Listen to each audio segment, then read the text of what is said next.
Good morning. I'm not sure that there is another book that I have read more or applied more in my life than Robert Cialdini's Influence. And all of his books, Influence, Persuasion, the whole thing. Studying social psychology led by my, introduction to Robert Cialdini's work has been, I think, the deepest study that I've done. It's certainly in my all-time top 5 of books. And as I'm looking back, this is, journal number 5. I've been journaling almost every day for over 30 years. And that's what we're doing here, is going through my journals and seeing the insights that are still applicable today. It's been amazing to see. But one of the things that I do is when I take a book, something really is impactful, I'll take the book and I'll break down the core ideas into a mental model that I'll take it and I'll create in my journal worksheets where I'll kind of apply that mental model to the things that I'm doing. And I've done so many of these over 30 years. Here's one in 1997 that I was using: how to use the 6 weapons of influence to sell your house for top dollar fast. I was doing a lot of stuff in the real estate world, but you could easily say how to use the 6 weapons of influence to sell anything fast. And so I would look at and I would list the weapon of influence. The first is reciprocity.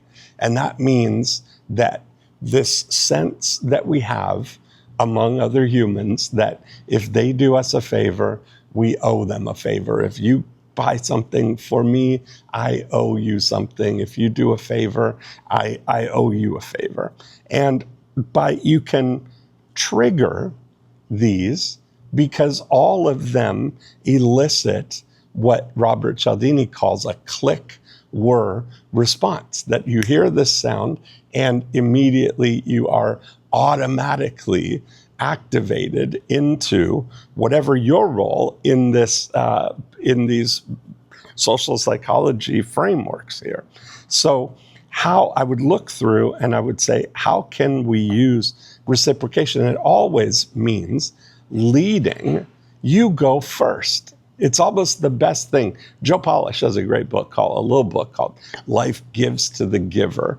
And his big book is What's in It for Them. Both of those things are focusing on the same thing by doing things for people first. So I shared a couple of examples of how we used this to tell the stories of people who needed to sell their house. And we activate reciprocation by leading with a concession. I need to sell these 6 Muskoka home sites in the next 30 days, and I'm willing to sell them for 33% below their current appraised value.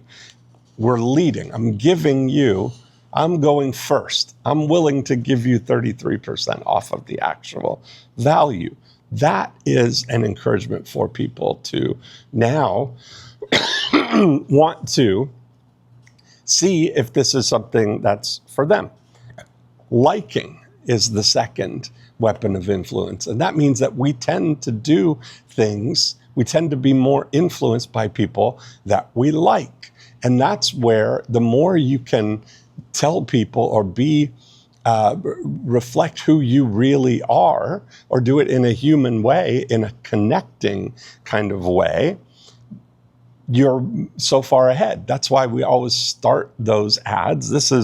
I'm just sharing kind of the framework of how I got to where those things come from. So that ad started out, I'm Don Naylor. We've been developing property in Muskoka over 30 years. Or when we were selling the townhouse, the model that I showed, it's, my name's Tim Albert. My wife and I have always wanted to live in the country. We found our dream home, telling the story, humanizing, making your situation Real elicits liking. Scarcity. This is a powerful one because people want what they can't have. We're wired to be triggered by something that is in diminishing supply. So one of the ways that we can do that is to create a auction type of environment where something is probably going to be gone. We would get people all to come to the lots that Don was selling at the same time, 2 p.m. We would get people to come to the open house that we were doing for any of the homes that we've used this process on. We'd get everybody to come till 2, and we would future pace that we're going to be selling the home on Sunday night. So we let people know there's a scarcity there. And for me, using a real scarcity is a thing. There's a danger of what Robert Cialdini calls smuggling in scarcity. And I don't think if you put arbitrary things, like you see in marketing a lot of times is, I don't know how long we can keep this up at this price, or we, get it now because we might take it down.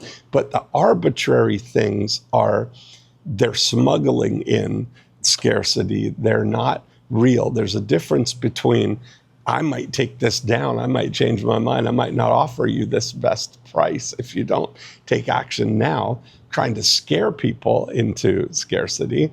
But there's a better thing of when there's a real and imminent danger of missing out on something. So it's like the train is leaving at 1 p.m. You can get on or not, but you're forced that if you're not on the train at 1 p.m., then you miss. That's a real scarcity. When we're forced with a decision that can't wait, if you put any kind of delay in something, people always think, oh, we can wait till later, or maybe we'll check this out. But bringing scarcity into everything you're doing is an important thing. Authority. That's a powerful weapon of influence. And it's something that people always look at. People look at credibility when they're making decisions. So having a credible, real authority around something is much more powerful than an arbitrary and subjective thing. That's why what Don was saying with those lots was 33% off, blowout sale, but there was no indication of what that 33% off was. He was running those ads all summer with no luck, because people often think, well, 33% off of what, right? Off your arbitrary inflated price that you've just decided that you're going to lower it by 33%. So I combined this with Jerry Spence, How to Argue and Win Every Time, the power of telling the truth, that what we did was we got the lots appraised. Appraisal, an official appraisal, brings an element of authority. It's a stamp of officialness to something, so that the actual appraised value is this, and you've got a chance to get it for 33% below the current appraised value. And we told the story about why, in integrating all of these first 4 weapons of influence into the story right from the very beginning. Commitment and consistency. This is a powerful one. It kind of fits with, if somebody starts down a path, we're more likely to continue in a way that is consistent with that path or that choice that we've made. So I use this all the time, but in this situation, if somebody calls and requests the info pack for where these lots are and expresses an interest in something, and then we send that to them and we're inviting them to come on Saturday or Sunday at 2 p.m., there's a commitment and consistency draw that I asked for this. I must be interested in this. And we use that all the time. That's why when we're running ads for when we're selling anything, e-bikes, fences, all of the things, one of the things that we use most reliably is a catalog, because it triggers commitment and consistency. If somebody asks for a catalog, it's pretty likely that they're outwardly expressing an interest in something that they're going to move towards. And it sends a message to their subconscious that, oh, this must be really important to us. And so you're more likely to act in a manner that's consistent with that commitment that you've made. And then social proof is the sixth weapon of influence. Now, when you look at it, that social proof is when we look to other people to see that we're on the right track here. And if you come to these lots and there are all of these other people at the same time going on the tour of the lots or coming to the townhouse, you take your cues that other people are here and value this. This must be valuable. And that reinforces the scarcity that we might lose this now.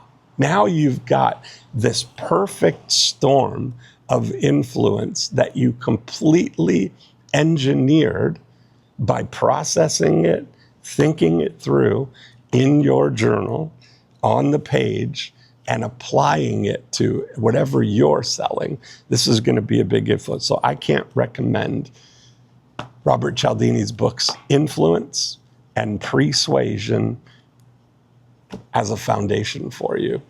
I got a funny email the other day from Rick. It says, Dean, question. Are you saying you can teach me to make fat stacks by hanging out at a pub, drinking coffee like you?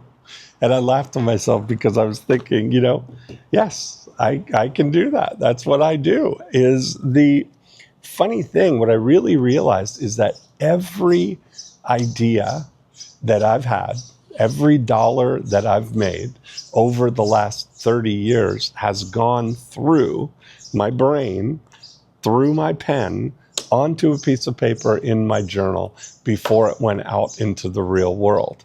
And if I can turn people onto that activity as a driver for what to do, what to think about, what to ask yourself to draw out what the next most valuable action is for you, and how to find the most profitable things that you can install in your business, I'm all for it. So this Friday at 1 p.m., I'm going to do, for the first time, a 50-minute profit finder workshop.